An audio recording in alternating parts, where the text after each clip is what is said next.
طيب تعالى نتكلم مع بعض على آخر حاجة وهي إزالة التكرار. انت لو عندك بيانات او داتا متكررة وبيانات دي كتير ومش هتقدر ان انت تشيلها بعينك، طيب عايز الاكسل يساعدك في حاجة زي كده. تعالى الاول نشوف الداتا اللي عندي. انا هنا عندي ارقام، في عندي رقم 3 متكرر، عندي رقم 2 متكرر. طيب انا قبل ما اشيل التكرار عايز الاكسل يعلم لي على الحاجة المتكررة. طب اعملها ازاي؟ هبدأ اعلم على الداتا بتاعتي، هروح على حاجة اسمها conditional formatting من تبويب home، highlight cell rules، وادوس على duplicate values. طيب هنا الاكسل قال لك انت عايزني اعلم لك على الحاجات المتكرره ولا اللي مش متكرر؟ لو عايز اللي مش متكرر اختار ده uncute. لا انا عايزك تعلم لي على المتكرر duplicate، وهديله اللون احمر، هدوس اوكي. كده الاكسل علم لك على كل البيانات المتكرره عندك، رقم 2 ورقم 3.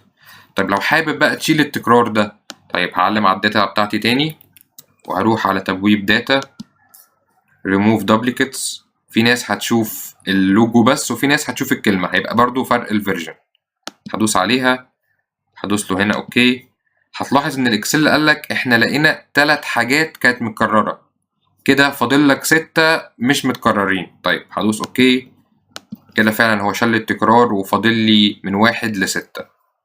موضوع سهل جدا.